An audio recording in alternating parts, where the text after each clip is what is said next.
교회 세습과 성경라는 제목으로 올렸던 첫 번째 영상에서는 교회 세습을 반대하는 많은 크리스천들의 주장을 5가지 이유로 구분하여 밝힌 바 있다.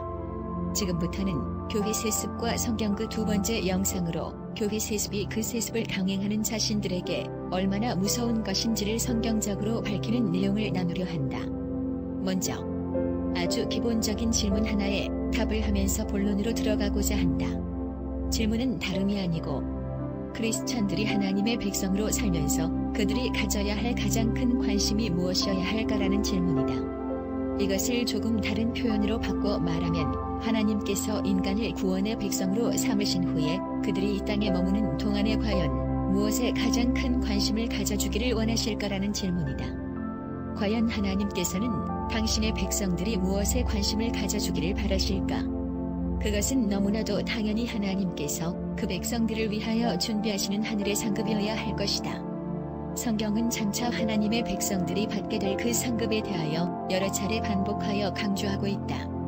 아버지가 자식들을 위하여 상을 준비해 놓았는데 정작 자식들은 그 상에 아무런 관심이 없다면 그 자식들은 아버지를 기쁘게 해드리는 일에 실패하고 있는 것이다.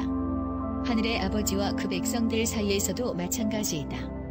하나님의 백성들이 하나님께서 준비해 놓으신 하늘의 상급에는 관심이 없고 이 땅에서 살아가는 동안에 온갖 영광을 다 받으면서 잘 먹고 잘 사는 것에만 온통 관심을 기울이고 있다면 그것은 하나님을 기쁘게 해드리는 백성의 모습이 결코 아닐 것이다. 그러한 백성들을 위하여 하나님께서 굳이 하늘의 상급까지 준비하실까? 그렇다면 우리들이 하늘에서 받게 될 그 상급이라는 것이 과연 무엇일까? 그것은 성경에서 상급이라는 단어가 기록된 문맥들을 살펴보면 금방 그 답을 발견할 수 있다. 성경에서 상이라는 단어가 가장 많이 기록된 곳이 마태복음 6장 1절 이하의 내용들이다. 이 내용들은 예수님께서 유대의 종교 대표자들을 평가하시는 말씀들이다. 그 중에서도 종교 지도자들과 바리새인들에게 주셨던 매서운 메시지의 핵심을 결코 놓치지 말아야 할 문맥이다. 이 내용을 찬찬히 읽어보면 반복되고 있는 표현이 하나 있음을 알게 된다. 성경에서 무엇인가 반복되고 있는 표현이 있다면 그것은 분명히 매우 중요한 메시지를 담고 있는 내용임이 틀림없을 것이다.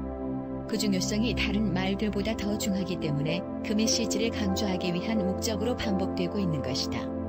결국 예수님께서 사람들에게 말씀을 전하실 때에도 그 메시지를 듣는 사람들로 하여금 반드시 깨닫기를 원하시는 내용들은 반복법을 사용하여 강조하고 계셨던 것을 볼 수 있다.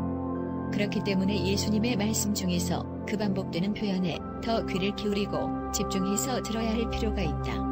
그렇다면 본문에서 반복되는 표현이 무엇인가? 그것은 다름 아닌 그들은 자기 상을 이미 받았느니라 라는 표현이다.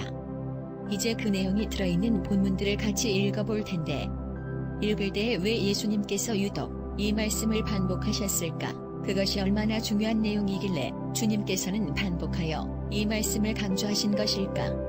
이러한 의문을 가지고 말씀을 깊이 묵상하면서 읽을 필요가 있다. 자, 그럼 마태복음 6장의 말씀 먼저 1절을 보면 사람에게 보이려고 그들 앞에서 너희 의를 행하지 않도록 주의하라. 그리하지 아니하면 하늘에 계신 너희 아버지께 상을 받지 못하느니라. 그 다음 2절도 보면 그러므로 구제할 때에 외식하는 자가 사람에게서 영광을 받으려고 회당과 거리에서 하는 것 같이 너희 앞에 나팔을 불지 말라. 진실로 너희에게 이르노니 그들은 자기 상을 이미 받았느니라. 다음은 3절이다. 너는 구제할 때에 오른손이 하는 것을 왼손이 모르게 하연의 구제함을 은밀하게 하라. 은밀한 중에 보시는 너의 아버지께서 갚으시리라. 계속해서 4절을 보면 또 너희는 기도할 때에 외식하는 자와 같이 하지 말라. 그들은 사람에게 보이려고 회당과 큰 거리 어귀에 서서 기도하기를 좋아하느니라. 내가 진실로 너희에게 이르노니 그들은 자기 상을 이미 받았느니라. 다음 5절과 6절 7절을 이어서 같이 읽어보자. 너는 기도할 때에 내 골방에 들어가 문을 닫고 은밀한 중에 계신 내 아버지께 기도하라. 은밀한 중에 보시는 내 아버지께서 갚으시리라.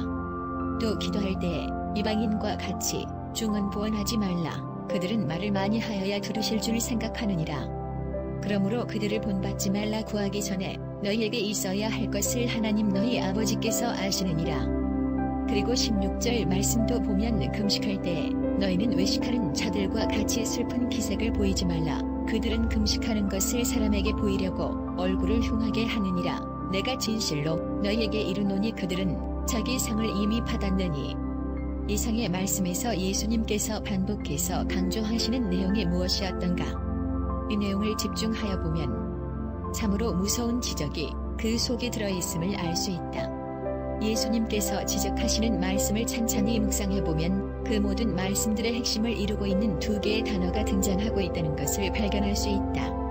그 두 단어가 무엇일까? 그것은 상급과 영광이라는 단어이다. 상급과 영광이라는 이 두 단어.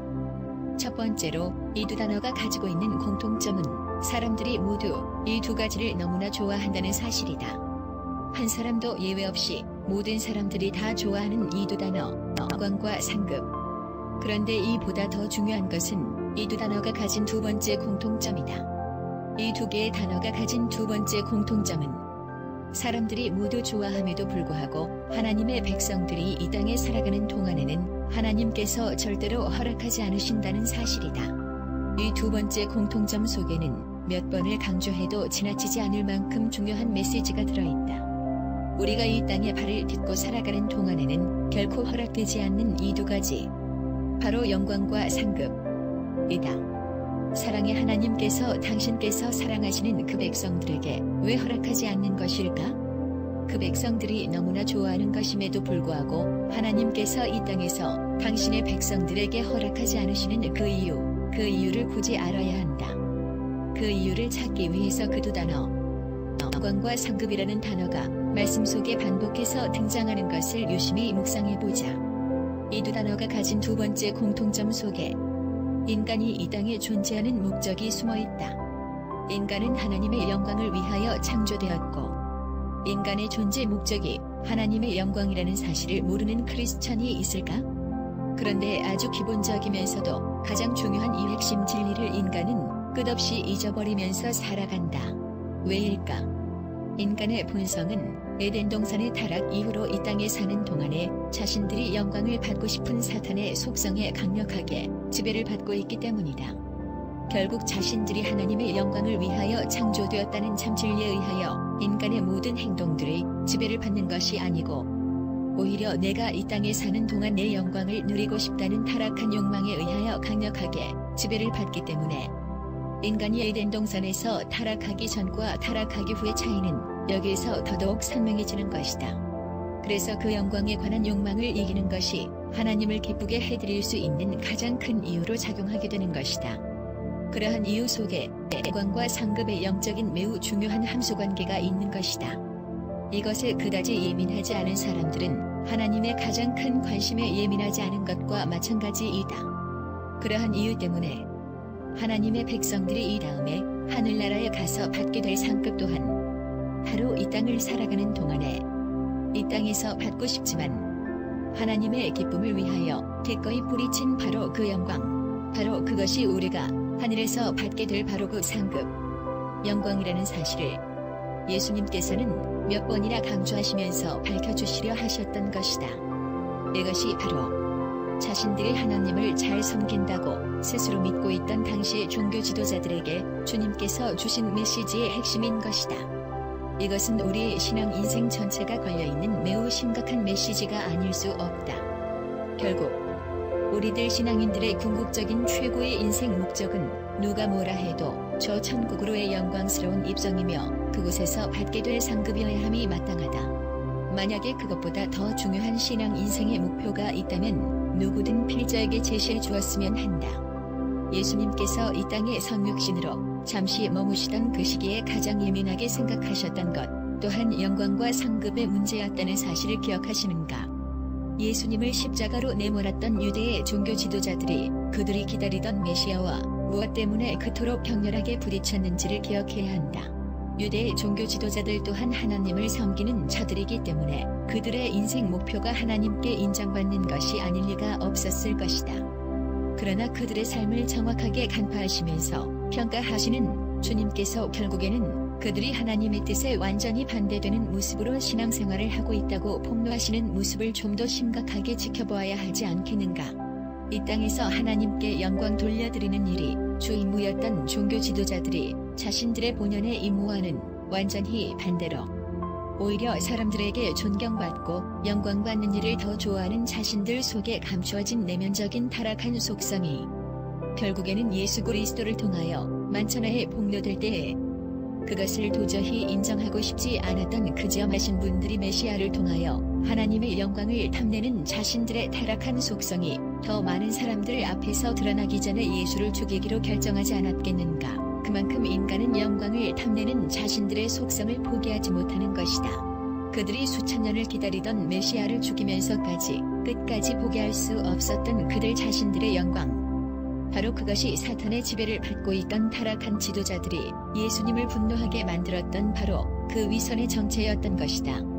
그 당시에 사회적으로 큰 영향력을 가지고 있던 종교 지도자들의 이런 영적인 우매함을 노골적으로 지적하면 그것이 예수님 자신의 신변에 얼마나 위험한 상황을 불러오게 되는지를 예수님은 이미 충분히 알고 계셨다. 그럼에도 불구하고 그것을 분명하게 지적해주는 것이 너무나 중요한 일이기에 주님은 그 폭로하는 목소리를 낮출 수 없으셨다. 너희들은 이 땅에서 사람들로부터 온갖 영광을 다 받았으므로 하늘에서는 더 이상 받을 상급이 없다. 쉽고 간단한 메시지이지만 유대 종교 지도자들의 그 거룩하고 존경받던 그들의 전체 인생을 한순간에 허무하게 만들어버리는 충격적인 폭로가 아닐 수 없다. 그들은 필경 예수님의 그 가르침을 메스 삼아 수술대 위에 눕혀진 암환자처럼 스스로 영광을 탐내던 자신들의 썩은 신앙 정신을 도려내는 그 영적인 수술을 기꺼이 받아들이는 것이 그들이 살 수 있는 유일한 길임에도 불구하고 그 영적인 수술을 맹렬히 거절한다. 유대의 종교 지도자들은 그들이 수천 년 동안을 기다리던 메시아가 출현하여 자신들의 썩어있는 폐부를 제거하여 영적으로 죽어가는 자신들을 살리려는 그리스도의 노력을 결코 이해하지 못하고 오히려 그 메시아를 이 땅에서 제거하기로 결심하는 것이다. 이 땅에서 오랜 세월 쌓아놓은 그 달콤한 영광을 포기하지 못하는 유대 종교 지도자들의 그 격렬한 정은 지금도 그 어떤 지도자의 모습에서 쉽게 찾아볼 수 있다. 자, 여기에서 두 번째 영상을 마무리하고 세 번째 영상에서 이 내용을 계속 이어가겠습니다. 감사합니다.